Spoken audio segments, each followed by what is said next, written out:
Hi, I'm Derek Jensen. This is Resistance Radio on the Progressive Radio Network. My guest today is Will Falk. He's a biophilic writer and lawyer. The natural world speaks, and Will's work is how he listens. He believes the intensifying destruction of the natural world is the most pressing issue confronting us today. His first book, How Dams Fail, Stories the Colorado River Told Me, will be released by Homebound Publications in October 2019. You can follow Will's work at willfalk.org. That's WILLFALK.org. So first, thank you for your work in the world, and second, thank you for being on the program. Thank you. I'm really excited to be here. So first, what you say you're a biophilic writer and lawyer. What does that mean? Well, the basic definition of biophilic is lover of life. And I use that term very intentionally, and I use it to differentiate myself from and to prioritize life over merely human concerns. So I think a good antonym for biophilic would be perhaps anthropocentric. Everything has to do with humans, and everything is based on human needs. So I think that one of the problems, and we'll talk about this more, but one of the problems with the environmental movement is it is only concerned with human problems, and because it's only concerned with human problems, it's been largely ineffective. So I use the term biophilic to try and differentiate myself from that viewpoint, and to try and challenge the anthropocentric view of the world, try to challenge things like human supremacism in my work. And I think that that's really important, because I think that for the most part, people don't even understand that we live in a human supremacist society, a human supremacist culture. And human supremacism is much like white supremacism. Human supremacism is the notion that humans are superior to every other form of life on the planet, and because humans are superior, the rest of the planet exists to benefit humans. And under human supremacy, humans can justify all sorts of atrocities, can justify the ecocide that has been going on since the dawn of civilization. So I use the term biophilic to counter anthropocentrism and human supremacism, and just to remind people and myself that the point of all our work is life in general, and not just human desires and human fantasies. So my next question could fill probably 12 volumes in the answer, 12 volumes in a book. So this next question could lead to you talking for, I don't know, we could do a filibuster with you talking for the next 35 hours, but can you give us a quick primer on how the law currently is not biophilic and human supremacist, and it is human supremacist? Yeah, so you're right. That could be a filibuster. I think I'll start with law. The American system of law is inherited from the old English system of law, the United States being originally colonies of Great Britain. And the United States especially was formed right in the foundational era of liberal economics, of the classic liberal politics. You know, Adam Smith in The Wealth of Nations was writing. I think he published that book in 1776. That's the foundational text of capitalism. So the people who wrote the Constitution, the white men that founded this country, were thorough believers in the notion that capitalism is the right economic system, that human progress is the most important thing, that the development of natural resources, the exploitation of so-called natural resources was the way to prosperity for, well, themselves, first of all, as slave-owning white men. But what's really important is that they wrote the Constitution at this time. And the Constitution is, I've heard it compared to the source code, to use a computer programming metaphor. The Constitution is the very basis of law in the United States. And part of the Constitution there's the Commerce Clause, but even more importantly, I guess, or I should say first, is the notion that every human has the right to life, liberty, and property. That's part of the preamble to the Constitution. And property is classically defined as objects, and the natural world, it fits into this. The natural world under a liberal economic system is nothing but property to be used and consumed by humans. And the fact that this is written right into the Constitution makes it a very powerful idea that has governed American law for the last close to 300 years.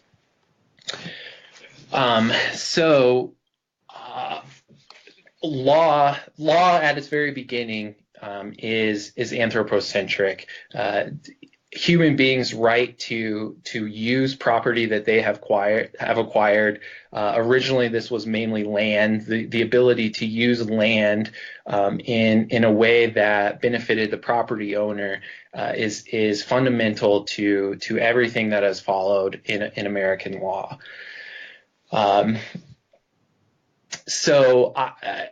It's an even deeper problem with this isn't just the way that it protects humans to do this. Law is also a force of social morality. It shapes the way that people think what is right and what is wrong. A lot of times, I think even in our own thinking, we sometimes think we confuse legality with the right thing to do and illegality with the wrong thing to do.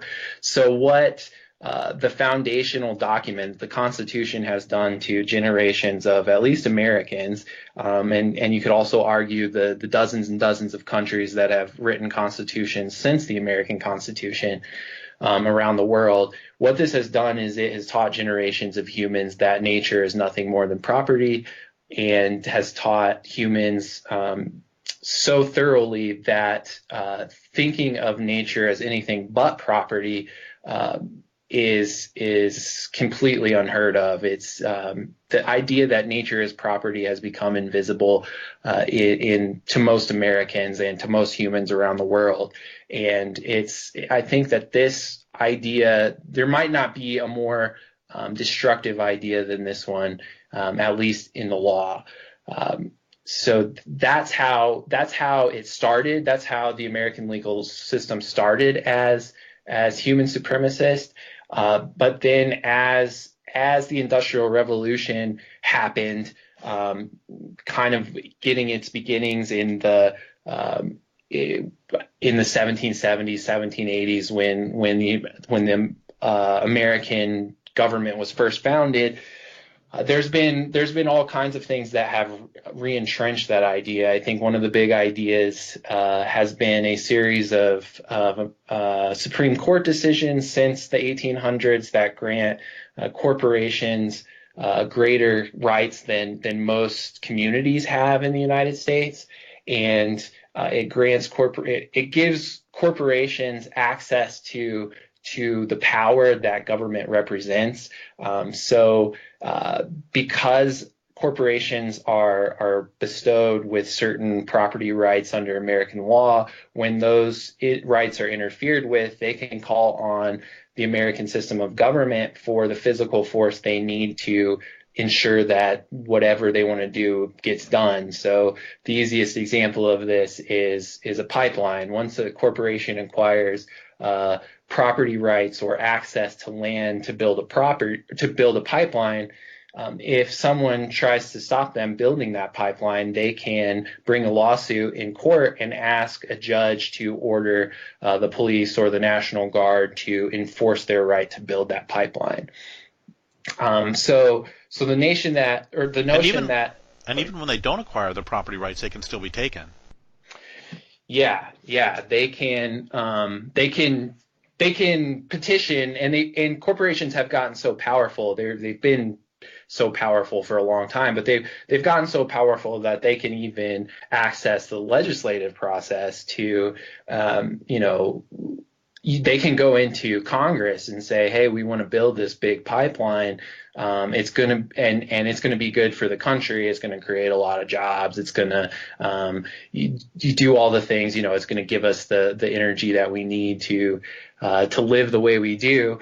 And Congress can appropriate that land from landowners and, again, use the full power of the government, the full physical force of the government to make sure that the pipeline is built.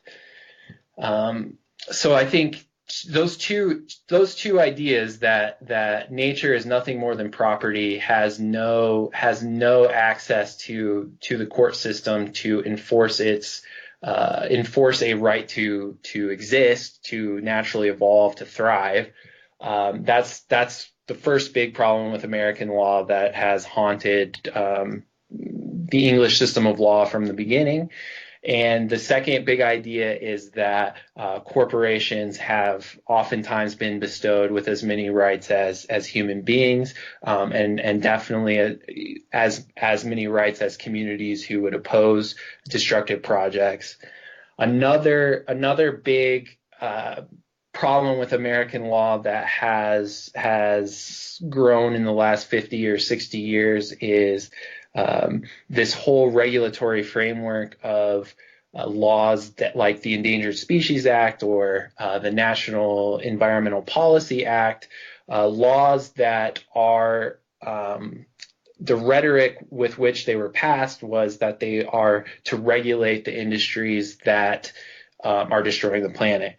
And what has actually happened in the last 60 years is environmentalists have spent way too much energy trying to use these laws to stop the destruction, but government agencies don't apply the laws the way that environmentalists understand them to be written, and corporations, again, have enough power to influence the legislature to write in loopholes to these laws, and the destruction just continues. I think the Endangered Species Act I always think of as a really good example. It was passed in 1973, and it has all this rhetoric about how the American government wants to stop the extinction of species. It wants to do everything it can to stop these to stop species from going extinct.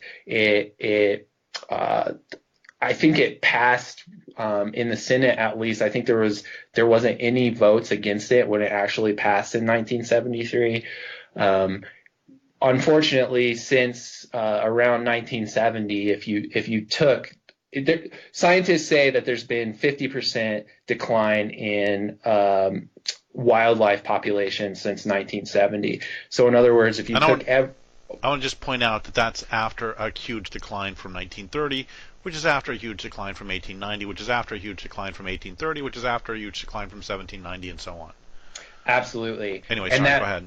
Yeah, and that's a really important point, because part of what the Endangered Species Act does is it provides for a definition of what an endangered species is. So there are, for instance, I think they delisted the polar bears a few years ago, and so in order for a species to get on the endangered species list, it has to have endured centuries of slaughter, of domination.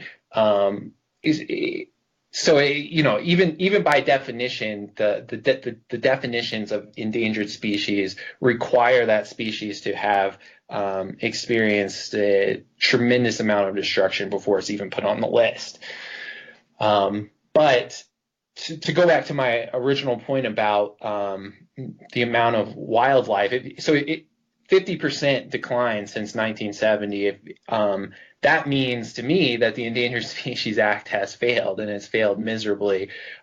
There's something like 3,500 endangered species that they know would fit the definition and that would qualify for protections, but they simply don't have the funding or the staff to actually investigate and make the final decision that these are endangered.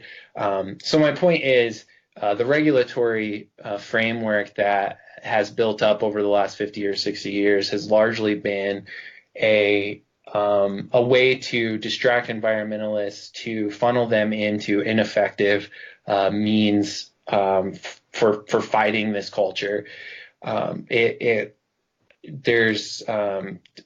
I've heard Thomas Lindsay, the executive director of the Community Environmental Legal Defense Fund, who I know has been on the show a lot. He calls it the regulatory fallacy. He says that these laws have been intentionally written to make sure that environmentalists stay ineffective. And he said the only people that these laws regulate are environmentalists themselves. And it's really important for a conversation about what is the purpose of the environmental movement,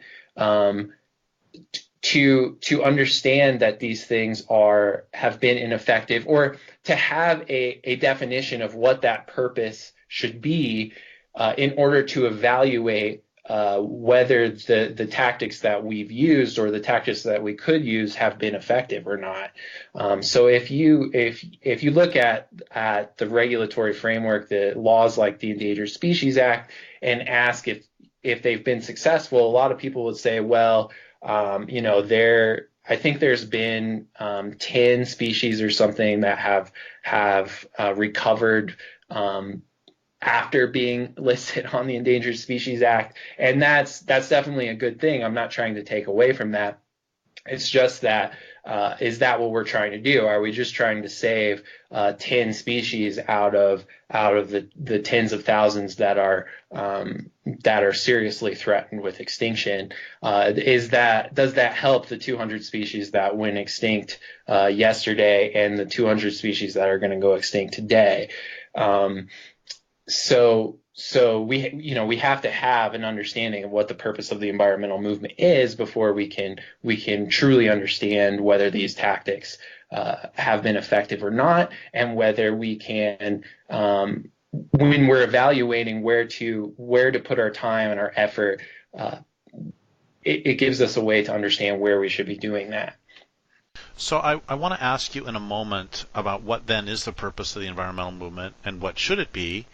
But before we go there, I want to say that sometimes I myself get a little bit confused over all this, because I agree with much of the analysis that you just gave, and I agree with Thomas Lindsay's analysis, and I know at the same time that so I'm going to give two more perspectives. One of them is that when we have filed timber sale appeals, we were really grateful for the Clean Water Act, and we were really grateful for the Endangered Species Act, because those gave us tools to actually protect old growth. And I don't really care what tools we use, whether they are legal tools or whether they are monkey wrenches. It doesn't matter to me as long as the trees keep standing. And so there's a sense in which the Endangered Species Act, the Clean Water Act, NEPA, NFMA, all those did provide us with tools that we could use that helped on the ground, which doesn't alter what you're saying. And then I want to say one more perspective on this, which is that in the early 90s, when I was working with a group of people to use the existing laws to stop illegal timber sales in the national forests, I was playing a very small role in this, but the larger organizations were able to shut down about 5 national forests, the timber sale programs, because they were all illegal. And this was happening all over the country. And the response by the feds was to pass the salvage rider, which made it so basically it just said these all of the timber sales that we want to put out are suddenly exempt from environmental regulations. And one of the lessons that we learned from that was anytime you find tools to stop the destruction, those in power will change. Anytime you use their rules to stop the destruction, they will change the rules. So I end up getting really confused about all this because on one hand, I want any tools I can get, and the Endangered Species Act is one tool. On the other hand, when we can use it, then it's when it is used effectively, then it's torn away. And then there's your fundamental point too. So can you make some sense of this terrible question I've just asked you? It wasn't a terrible question. It's a great question, and it's a question that it's a great question, and it's a question that the movement as a whole really, we really need to understand it and come to some understandings about what's been happening. I think one of the ways that I think about it is I try and think about what it is that the law allows us to do, and the law. Basically, the practice of law is the practice of convincing a judge to authorize physical force to be applied to enforce that judge's decision to enforce the law. And it's really easy for us to understand this in a criminal setting. If a person has been convicted of murder, the judge can order bailiffs to take that person into custody, and either they could be executed or they can be locked away in prison for the rest of their lives. So the practice of law is then how lawyers try and convince a judge that that's what the judge should do. The same thing, if we expand that into the regulatory laws that we have, the same thing, we're trying to do the same thing. You're trying to keep old growth forests from being cut, and you are presenting the most persuasive arguments you can to a judge. And oftentimes the most persuasive argument is that Congress has passed this law that says you cannot, once this forest has been designated in a certain way, maybe it's critical habitat for, the first thing I think of is the northern spotted owls.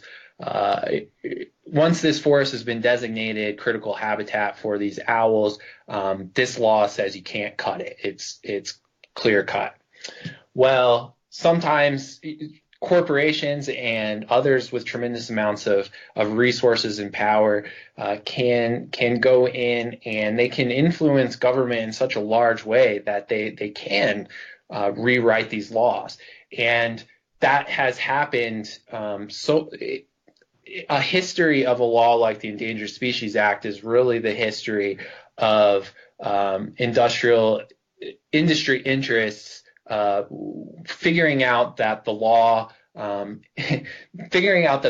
has become a barrier to what they want to do, and then figuring out how they can influence the legislature to rewrite it.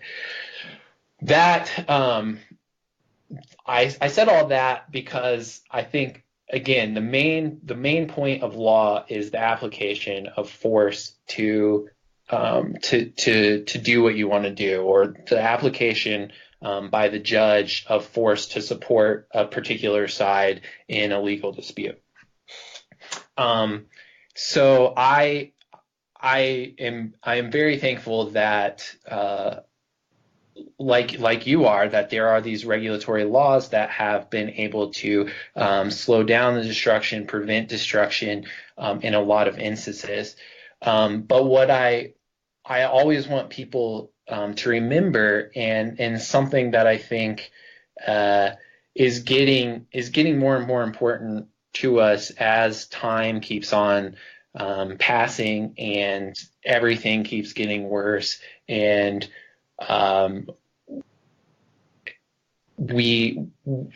things like dozens and dozens of species are going extinct every day. What I really want us to remember is that we don't have to always wait on a judge to apply physical force to protect the things that we love, that we are actually capable in a lot of instances of applying our own force to prevent things from happening.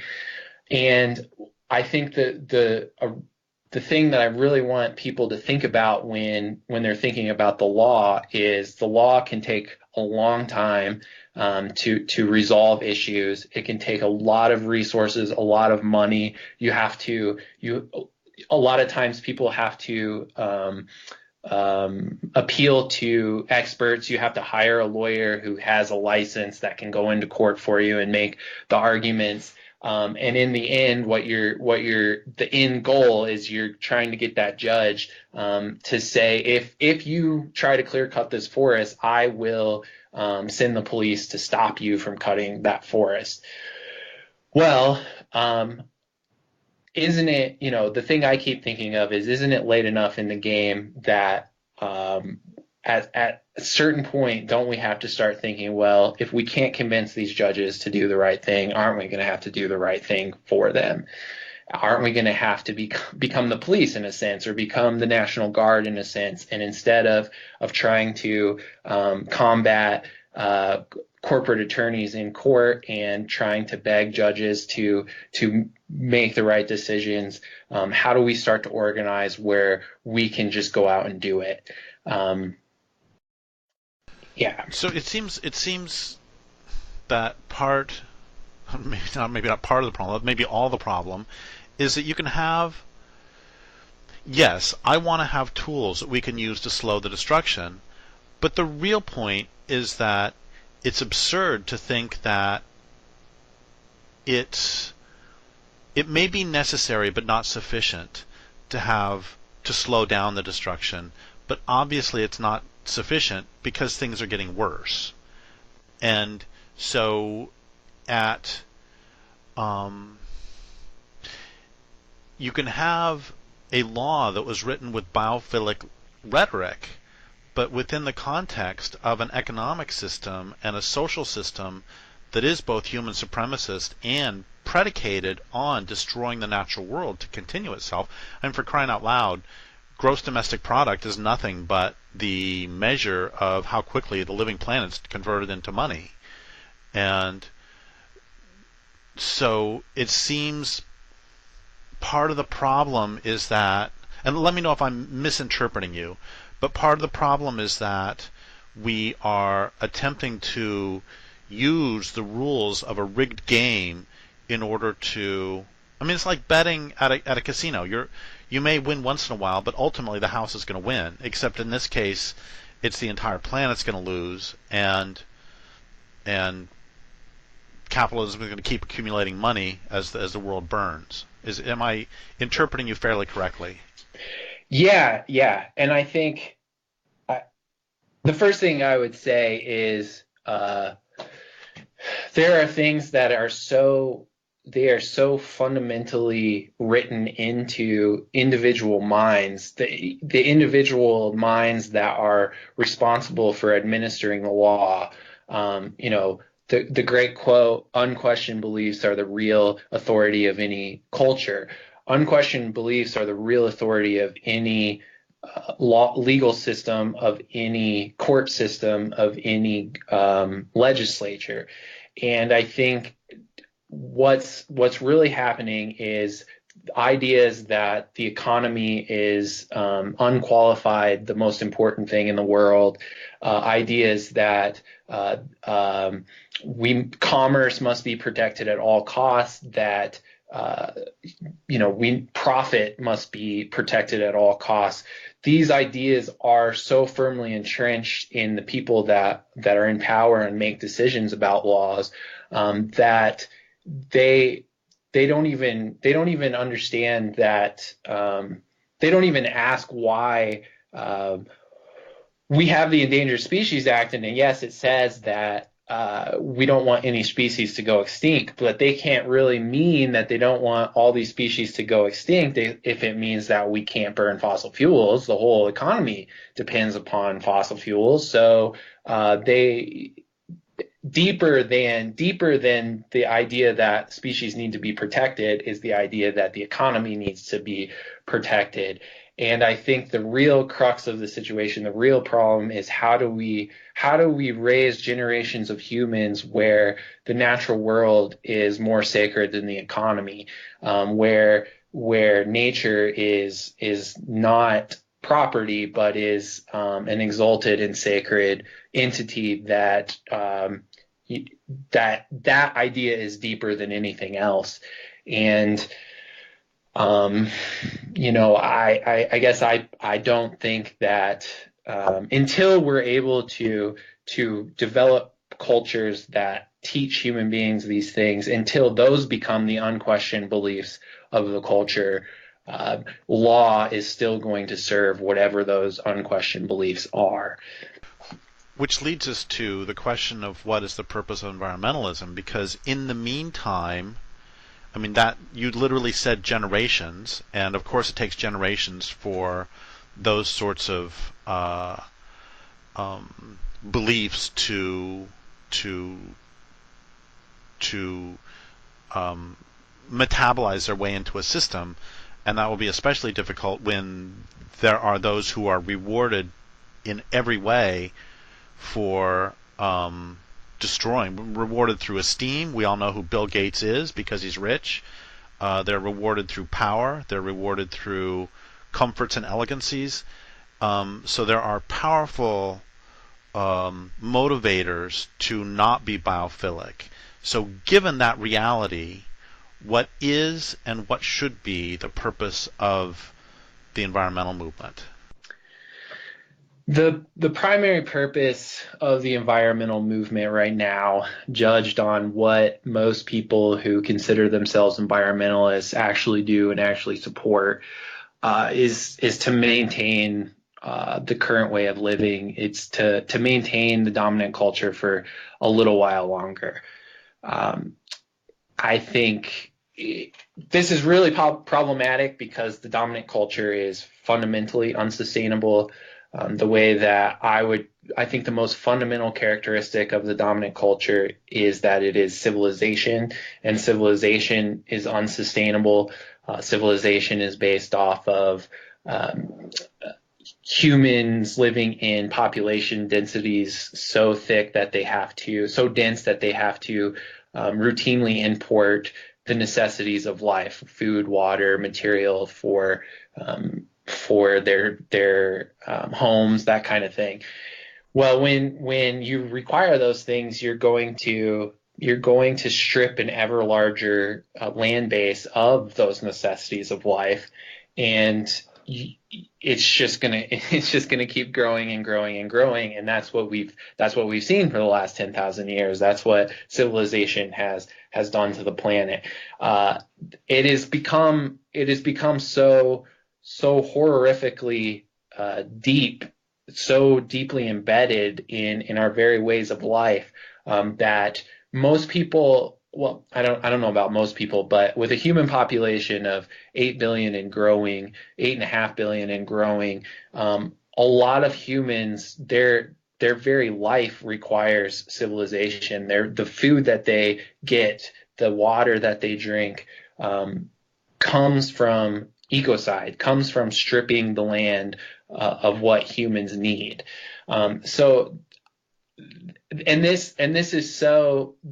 This idea that civilization is good is one of those unquestioned beliefs that runs so deeply, and it's one of those. It's so prevalent that that's what most people think of when they think of the environmental movement. What should the goal of the environmental movement be? The goal of the environmental movement should be to save civilization, because humans can't exist without civilization in that framework. But so long as civilization remains unsustainable, which it always will, this goal is we could maybe make civilization a little kinder, a little gentler, but in the end we're on a on a plane that's going to crash. So what should the purpose of the environmental movement be? Hold on. I want to say one thing about that, and then I'll let you get back to that if it's okay. Yeah. That this always makes me think of, I think a lot of grassroots environmentalists really are fighting as hard as they can to protect this or that species. And what you're saying about the environmental movement as a whole, especially the nationals, the big ones, is true, absolutely true. And I think for myself too, that a lot of environmentalists, we're trying to protect this or that scrap of ground, we're trying to protect this or that being we love, and I keep thinking about something that Robert J. Lifton wrote about in The Nazi Doctors. And in that book, he asked how it was that people, men mainly, who had taken the Hippocratic Oath could work in a Nazi death camp. And what he found was that actually, and he's not talking about Mengele, he does talk about Mengele too, but Mengele was just a sadist and horrible, forget him now. Many of the Nazi doctors actually did everything they could to help individual patients. Their individual patients who were concentration camp inmates. So, for example, they would sneak them an extra scrap of potato. They would say, oh, this person's a little sick, so I need to put them to bed for a couple of days to let them rest from all the forced labor. Or they would hide them from the selection officers. And many of those doctors had tremendous gratitude from the individual inmates that they saved. But what they all did is they did everything they could in their power to help the inmates, except for the most important thing of all, which is they didn't question the existence of the death camp itself. And they didn't question working them to death, starving them to death, gassing them to death. So they earned the gratitude of some of the individuals they saved at the same time they were participating in the larger. And I don't want to minimize the importance of saving those individuals. I mean, many of us saw, what was the movie? Schindler's List. Yeah. And, Schindler was a hero. And he was a real hero. No irony whatsoever. He saved however many, but that doesn't alter the fact that there were millions killed.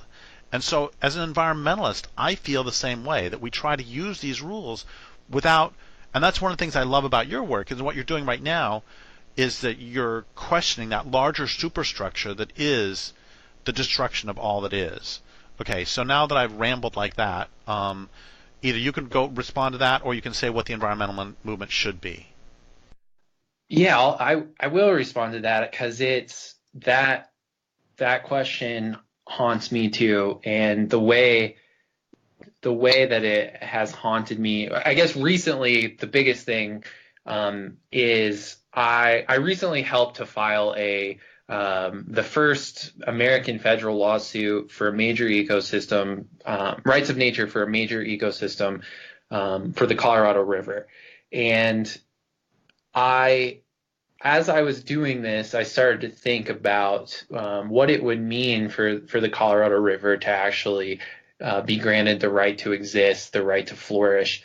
And while I was traveling with the Colorado River, I was traveling with the Colorado River to try and see really witness what was going on, not just read about it, but actually go see it.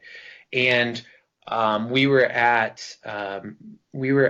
this fish hatchery in Grand Junction, Colorado, where they raised razorback suckers and a chub, a native chub. And the biologists that were working there were talking about how they're doing all this work, but then they were talking about how they had to filter the Colorado River water into the hatchery so that they could raise these fish. And the reason they had to filter the water is there was so much mercury in the water that it was really hard for the baby fish to be born and then to survive in the water itself. And then they said the thing that really gets to this is that the mercury was mainly coming from coal power plants on the Asian continent and was blowing across halfway around the world and affecting the Colorado River. And it's, what hit me was, you could do so many things for the Colorado River right here in the United States, and use the entire American governmental system to protect the Colorado River, but you still couldn't affect what was going on on the Asian continent. So, that has hit me squarely in the face, and it's made me really think about. You can take anything, anyone, any place that you love, and you can physically protect it. You can physically protect a section of old growth forest, but if climate change keeps running away like it is, and it runs away to the point where the trees they just are not adapted to the climate there, then that old growth forest will die. You can protect a rare spring and the frogs that are in that spring, but if snowfall or springs or wetlands and snowfall patterns are affected by climate change to the point that the snow doesn't fall anymore, those frogs are still going to die. And I don't know what the right answer is for the very few environmentalists, the very few of us who are fighting like hell to keep those places alive and those species alive. I don't know what to say to people about that. I just know that the problem is so big that we have to start thinking about what is the source of the biggest problems and how we have to affect those problems as soon as possible, because everything is getting killed, and everything will get killed if we don't challenge the whole system, if we don't ask why the concentration camp exists in the first place. So two things. One is I live on 40 acres of second growth forest that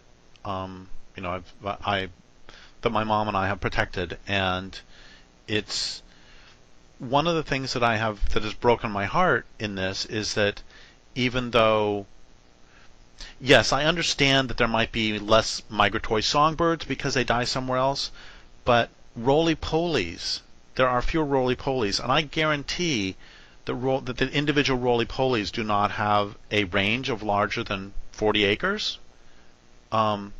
So there has been a collapse. Even I don't understand it. I want to interview someone about the insect apocalypse in general, but also specifically about what is happening to creatures who are living. And this is happening in even huge places that are protected. That you can protect this area that's big enough for grizzly bears, but there can still be a population collapse of caddisflies or someone else whose range is 20 square yards. And so I'm just validating what you're saying in that I don't know why the insect populations are collapsing on this land when they should be fine. And then the larger point is, it seems to me, and then I'm going to say something and I'm going to ask you. So it seems to me, and we have like 5 minutes left, it seems to me that that ultimately the purpose of the environmental movement, yes, it's really, really important. You have to have people who are protecting every scrap of ground, every single scrap of ground, every single river, every single marsh, every single everything. Those need to be protected. And at the same time, it seems if all we're doing is holding on by our fingernails and praying for civilization to collapse, it seems to me that at some point part of the environmental movement should be about hastening that collapse if we really are biophilic, and if we really do care more about the health of the land than we do the economic system. Yeah, I think that. And I don't want you to say anything that will get you disbarred, by the way. Sometimes that license is more of a hassle than it needs to be.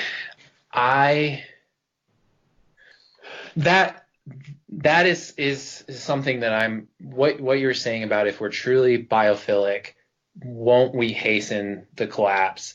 And I think that is really where we have to realize that, and then we have to change our tactics based upon that realization. And one way I look at this, or one thing that always makes me cringe, is the way that oftentimes environmentalists talk about how much time we have left, or they put deadlines on things. If we only cut carbon emissions by 80% by 2050, then we'll be okay. And the truth is, we haven't been okay in some places for thousands of years. We're not okay. We're not okay right now. Things will not be okay. Things have the future that those who follow us are inheriting is so impoverished compared to what it should have been. What a balanced, what a healthy planet would have looked like. Their future has been robbed from them. Our present future is so impoverished based off what has come before us. And it, to me, and I know that this is a very, maybe a very hard way of looking at things, but it's almost, if dozens of species are going extinct today, that means that literally every hour that passes that this culture keeps on destroying is a defeat. And if we ultimately bring about the collapse, the collapse is going to happen because it's propped up by unsustainability. But when that finally happens, every one of these hours that passes is a defeat, is worthy of moral blame, I think, from the future. People that follow us are going to look back and say, yeah, you did it in 2040. Why didn't you do it in 1940? And I don't know what all the implications of that way of thinking are. I think it's a hard way, especially for the people that are doing great work on their land bases where they are. I just know that if we don't start thinking about how big the problem is and how to truly uproot the biggest problems, then we're still going to lose. And we really need to start having that conversation. So that would be a beautiful place to end, but I want to. You are a very interesting person who has very interesting. You are multifaceted, and I want to read the beginning of your piece. First, there's the world, a manifesto. I want to read the first paragraph because you're not only a lawyer but you're a poet. First, there's wind kissing your breast, chills chapping your lips, and frost on your sleeping bag before dawn. First, there's salmon swimming upstream, heron stalking bluegill, and grizzly bear brothers wrestling. First, there's nimble, clean water chasing over pebbles, ice cracking in the warmth of spring, and sand dragging over desert floors. First, there's the world, then there's poetry. And I love that. It's both beautiful and also, I think it's one of the most important messages that there is this insanity in this culture that we think that what humans create is superior to what everyone else creates. There's that only humans create art, and that only humans create beauty, and only humans are capable of recognizing beauty, and that the economic system is more important than life on the planet. But I love it. You encapsulated everything into 2 sentences, 1, 2, 3, 4, 5, 6, 7 words, 9 if you, depending on how you count contractions. First there's the world, then there's poetry.